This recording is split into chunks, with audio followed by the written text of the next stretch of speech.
नमस्कार, आप देख रहे हैं भाग्य चक्र और मैं हूं आपके साथ अंजलि सिंह। मेरे साथ हैं ज्योतिष आचार्य पंडित अमित पांडे जी। पंडित जी, आपका बहुत बहुत स्वागत है। धन्यवाद आपका। कैसे करें मूर्ति पूजा? मूर्ति पूजा का क्या है विधान? देव प्रतिमा की प्राण प्रतिष्ठा क्यों है जरूरी? घर के देवी देवताओं की क्यों नहीं होती प्राण प्रतिष्ठा?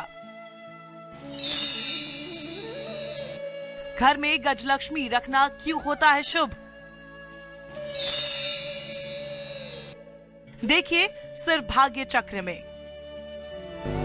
सनातन हिंदू धर्म में पूजा उपासना की तमाम पद्धतियां प्रचलित हैं। इसमें साकार की उपासना भी की जाती है और निराकार की भी। साकार ईश्वर की उपासना में मूर्ति पूजा का विशेष महत्व है। बिना मूर्ति या प्रतीक के साकार ब्रह्म की उपासना नहीं हो सकती। आज हम अपने प्रोग्राम में मूर्ति पूजा की बात करेंगे और जानेंगे कि सनातन हिंदू धर्म की पद्धतियों में मूर्ति पूजा कैसे की जाती है, मूर्ति पूजा के क्या विधान हैं और मूर्तियों की स्थापना के समय उनकी प्राण प्रतिष्ठा क्यों की जाती है। इसी के साथ ही ये भी जानेंगे कि किसी भी देव प्रतिमा की प्राण प्रतिष्ठा क्यों की जाती है और कितना तरह की प्राण प्रतिष्ठा होती है। पंडित जी, प्रोग्राम की शुरुआत करते हैं और बताइए हमारे दर्शकों को।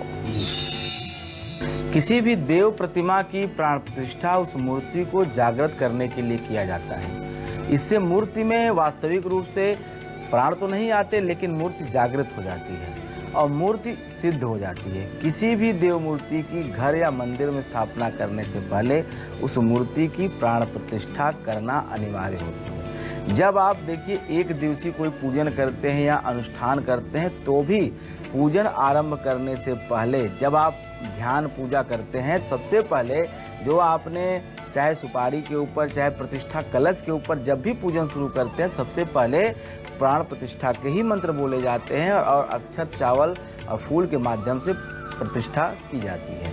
प्राण प्रतिष्ठा दो प्रकार से होती है। पहली प्रतिष्ठा चल प्रतिष्ठा कही जाती है और दूसरी अचल प्रतिष्ठा। अचल प्रतिष्ठा जो होती है वह कहीं न कहीं ऐसी मूर्तियों के बारे में किया जाता है जो मिट्टी या बालू से बनी होती हैं। और विशेष बात, एक बात ध्यान रखें, चल और अचल में एक अंतर है। चल प्रतिष्ठा उन मूर्तियों में किया जाता है जो अल्पकालिक अवधि के लिए किया जाता है। जो दीर्घकालिक अवधि के लिए किया जाए, जैसे मंदिर में जो प्राण प्रतिष्ठा होती है या जो कोई इस तरह की प्राण प्रतिष्ठा है जो अब आपके साथ जिंदगी भर जिन मूर्तियों की आपको पूजा करनी है, तो ऐसे मूर्तियों की जो प्राण प्रतिष्ठा होती है वो अचल प्राण प्रतिष्ठा होती है, मतलब अस्थाई स्थिर प्राण प्रतिष्ठा होती है। लेकिन जो एक दिवसीय, दो दिवसीय या आपने किसी साल भर के उत्सव आदि के लिए अगर आपने प्राण प्रतिष्ठा करनी है तो वह अचल प्राण प्रतिष्ठा कहा जाता है। और ऐसी मूर्तियों का आवाहन और विसर्जन किया जाता है। मतलब जब आपने अचल प्राण प्रतिष्ठा की है तो ऐसी मूर्तियों का विसर्जन नहीं होगा, लेकिन जब आपने चल प्राण प्रतिष्ठा की है तो ऐसी मूर्तियों को एक निश्चित समय अवधि के बाद उनका विसर्जन कर देना चाहिए। लकड़ी या धातु से बनी मूर्तियों का आवाहन और विसर्जन नहीं किया जाता है, यह बात आप नोट कर लें। घर में देवी देवताओं की मूर्तियों की प्राण प्रतिष्ठा करने की जरूरत नहीं होती है, लेकिन अगर आपने कोई धातु की मूर्ति लाई है, कोई धातु की प्रतिमा बनाई है या जो दीपावली के रात लक्ष्मी गणेश लोग ले आते हैं, उनकी प्राण प्रतिष्ठा होती है और यह प्राण प्रतिष्ठा अचल प्राण प्रतिष्ठा होती है, मतलब एक समय अवधि विशेष के लिए होती है। अस्थाई मूर्तियों की प्रतिष्ठा होने के बाद उनको हिलाया नहीं जाता है। अब यहाँ एक बात मैं और बता दूँ कि चाहे आप चल प्रतिष्ठा करें चाहे आप अचल प्रतिष्ठा करें, उन मूर्तियों को हिलाना नहीं चाहिए, उन प्रतिष्ठा कलश को हिलाना नहीं चाहिए, क्योंकि विसर्जन के बाद ही उन मूर्ति और उन प्रतिष्ठा कलश को हिलाना चाहिए। इससे यह माना जाता है कि जब आपने एक बार प्रतिष्ठा कर दी तो उसमें देवताओं का वास हो गया है, अब उनको हिलाने डुलाने से उनको तकलीफ का कारण बनेगा।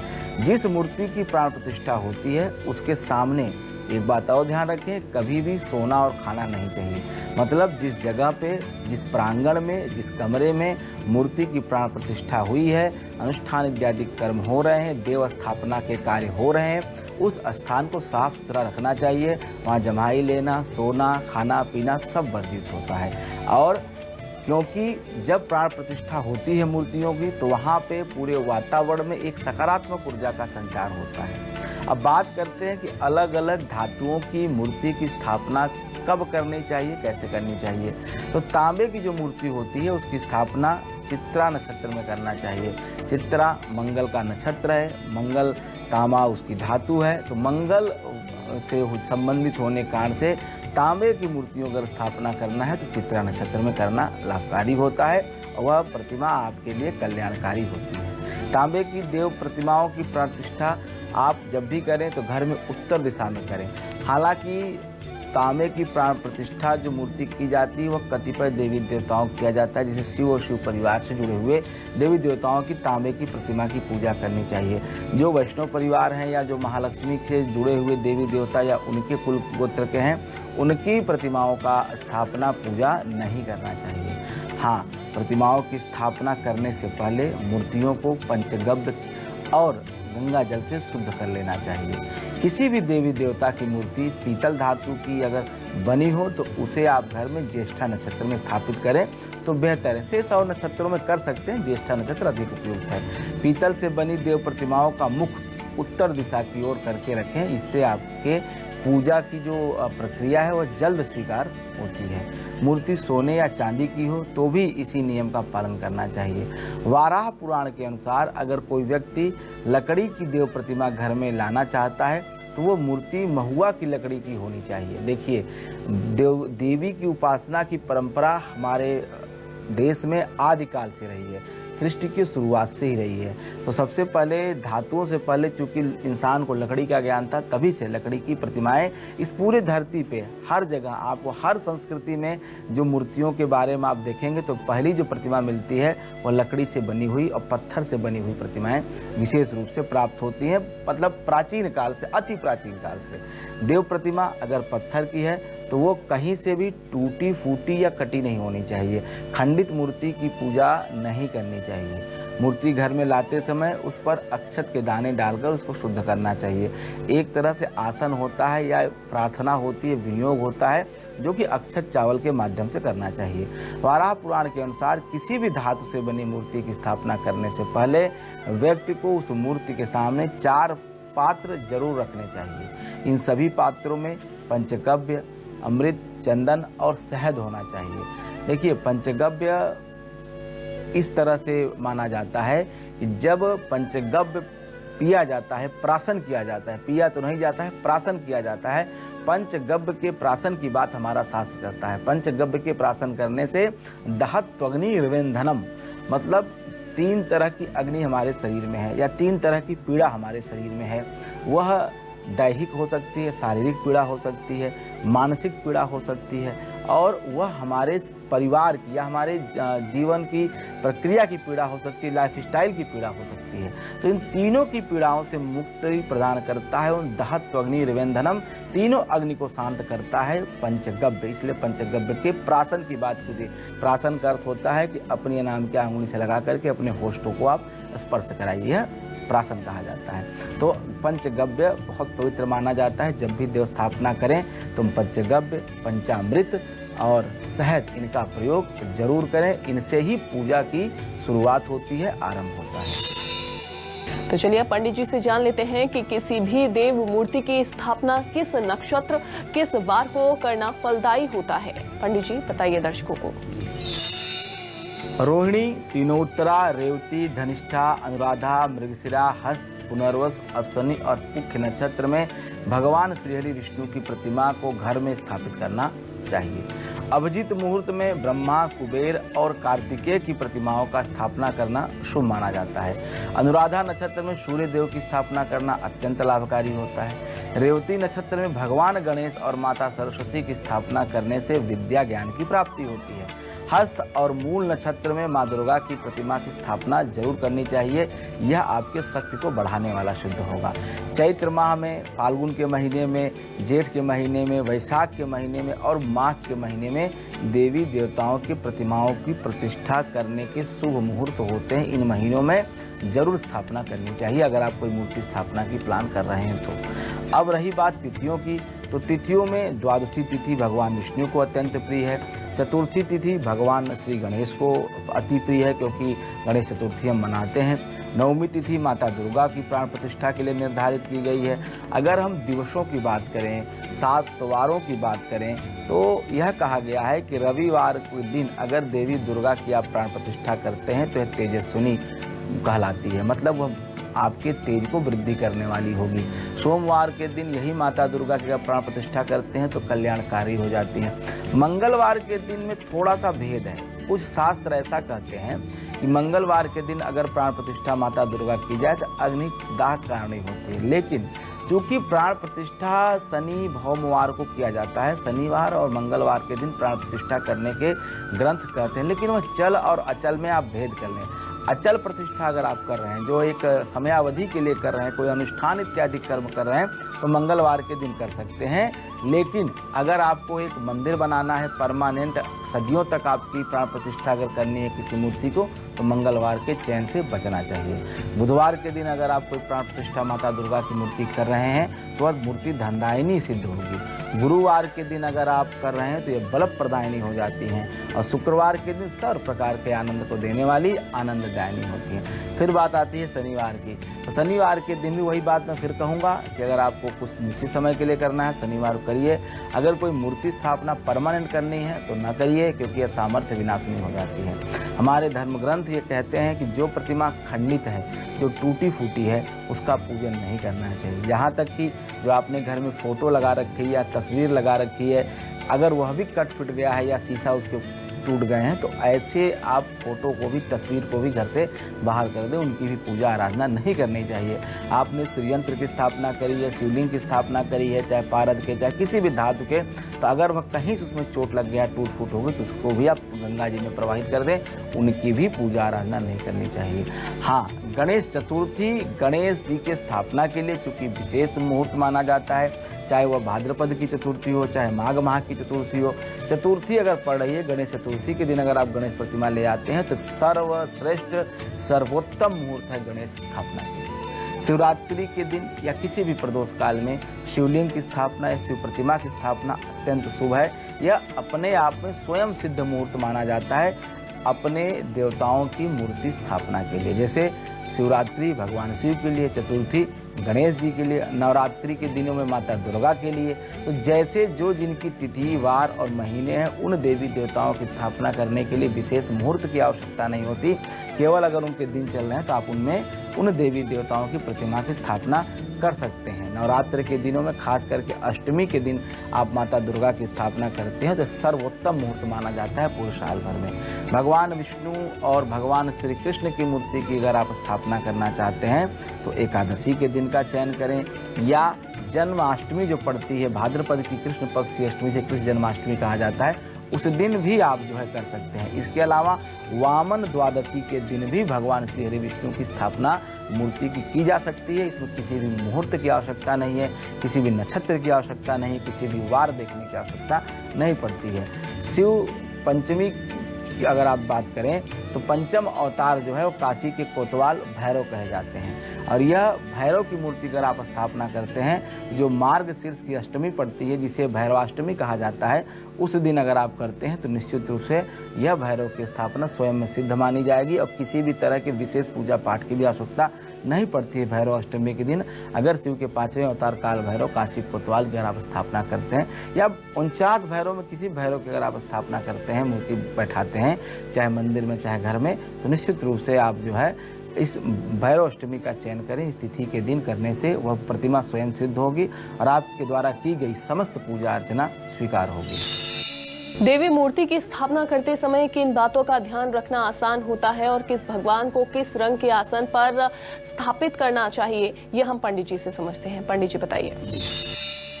देवी देवताओं का आसन भक्त या साधक के आसन से हमेशा ऊंचा होना चाहिए। शिव प्रतिमा को चूंकि शुक्रवार की स्थापित करने की बात कही गई है, शिवलिंग सोमवार को भी स्थापित कर सकते हैं।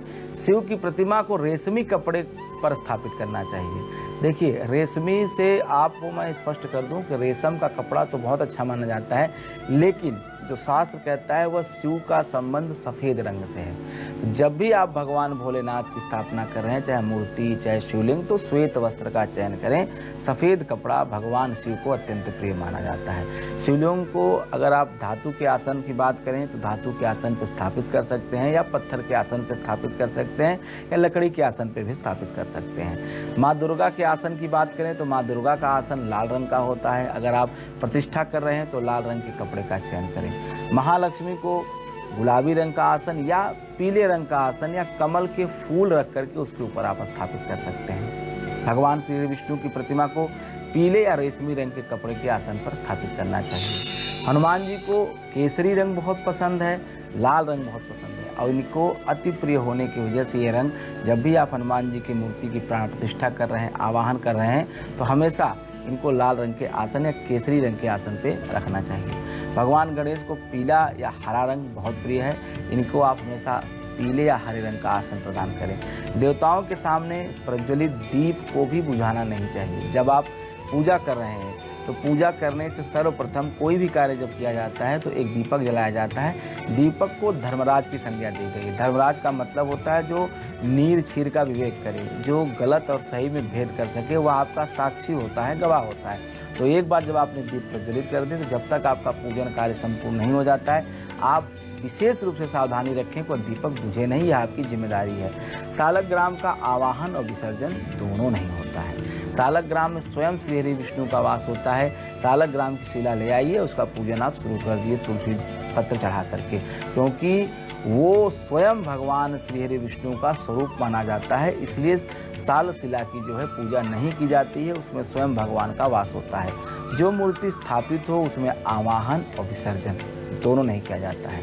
मिट्टी की मूर्ति का आवाहन और विसर्जन होता है और अंत में शास्त्रीय विधि से गंगा आदि किसी भी पवित्र नदी में प्रवाहित किया जाता है।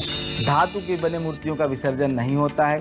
मिट्टी की मूर्ति का आवाहन और विसर्जन होता है और अंत में शास्त्रीय विधि से गंगा में प्रवाहित भी कर दिया जाता है मिट्टी से बनी मूर्तियों की। देखिए, पंचामृत आप जो तैयार करते हैं, अगर पंचामृत में सब वस्तु प्राप्त न हो सके तो केवल दूध से स्नान करने मात्र से पंचामृत जन्य फल प्राप्त होता है। सालग्राम पे जब भी आप पूजन करें, जब भी उनका आप जो है यजन कर रहे हैं, अर्चन कर रहे हैं, तो सालग्राम और श्री हरि विष्णु के किसी भी स्वरूप का जब भी आप पूजन करें तो एक सावधानी रखें कि चावल न चढ़ाएं, अक्षत नहीं चढ़ाया जाता है। लाल रंग मिश्रित चावल कतिपय कारणों से भगवान श्री कृष्ण को चढ़ाया जा सकता है। यह बिल्कुल स्पष्ट आदेश नहीं है, लेकिन इसमें कई तरह के भेद हैं। लेकिन फिर भी अनिवार्य रूप से भगवान श्री कृष्ण को, चूंकि सुदामा के हाथ से तंदूल भगवान ने खाए थे, इसलिए भगवान श्री कृष्ण स्वरूप को लाल रंग के रंगे हुए चावल चढ़ाए जाते हैं। लेकिन सालग्राम शिला को या विष्णु के रूपों को, उनको चावल कतई नहीं चढ़ाना चाहिए। हाथ में धारण किए हुए फूल, तांबे के बर्तन में रखा चंदन और चनपात्र में गंगा जल अपवित्र हो जाता है। इसको आप नोट कर लें। देवी देवताओं को पिघला घी और पतला चंदन नहीं चढ़ाना चाहिए। मूर्ति को स्नान कराते समय उसे अंगूठे से कतई न रगड़ें। मैंने आप स्नान कराएं तो ऐसे जल्दी ऐसा न करें कि उनको भी तकलीफ हो। यह मान के चलें कि इसमें जीव का वास है, प्राण है, क्योंकि आपने अब आवाहन कर दिया है। तो पंडित जी ने आपको बता दिया कि भगवान को किस रंग के कपड़े पर स्थापित करना चाहिए और उससे किस तरीके से फल आपको मिल सकता है। लेकिन अब पंडित जी से जान लेते हैं कि घरों में अगर हाथी की प्रतिमा आप रखना चाहते हैं तो उसके क्या फायदे आपको मिल सकते हैं। पंडित जी बताइए हमारे दर्शकों को कि अगर हाथी की प्रतिमा अगर कोई घर में रखना चाहता है, किस दिशा में वो प्रतिमा को रखें और साथ ही साथ कैसे उसका फल उसको मिल सकता है। आपने जो प्रश्न किया कि हाथी घर में रखना कितना शुभ होता है, इसके बारे में बता दूं कि माता महालक्ष्मी की 8 रूप माने गए हैं। अष्ट महालक्ष्मी हैं, जिसमें एक लक्ष्मी गजलक्ष्मी कहा जाता है। गजलक्ष्मी मतलब हाथी पे विराजमान लक्ष्मी। और माता शरद पूर्णिमा की रात में हाथी पे विराजमान होकर पूरी पृथ्वी का एक चक्कर लगाती हैं, संसार में संपन्नता समृद्धि बनाए रखने के लिए, दरिद्रता को दूर करने के लिए। तो जिस हाथी पर बैठती है वह हाथी लक्ष्मी का प्रतीक बन जाती है और हाथी बहुत ही शुभ माना जाता है। घर में हाथी की प्रतिमा रखना लाभकारी होता है। इससे कई प्रकार के फायदे होते हैं। हाथी का संबंध चूंकि विघ्नहर्ता श्री गणेश जी से भी है। अपने घर के मुख्य द्वार पर हाथी की मूर्ति लगाने से परिवार की रक्षा होती है।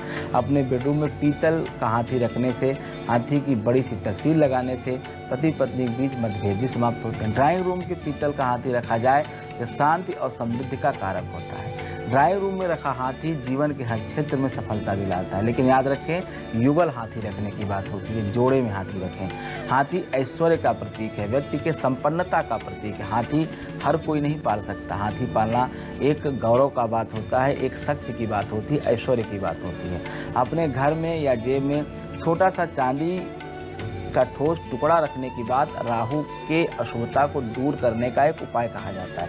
लेकिन इसके अतिरिक्त अगर आप ये नहीं करते हैं, आपके लिए अनकंफर्टेबल फील होता है चांदी का कोई भी सामान जेब में रखना परमानेंट, तो आप चांदी के 2 हाथी लाइए छोटे, और उसे आप जल में करके आप अपने ड्राइंग रूम में या जहां आप अपने बेडरूम में आप उसे रख दें।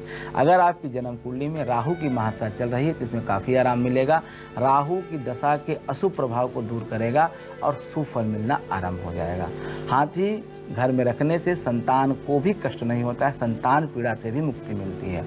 चूँकि गजलक्ष्मी की स्वरूप होने से कारोबार में भी लाभ मिलता है। इसे घर में उत्तर दिशा में स्थापित करने से ज़्यादा लाभ मिलता है।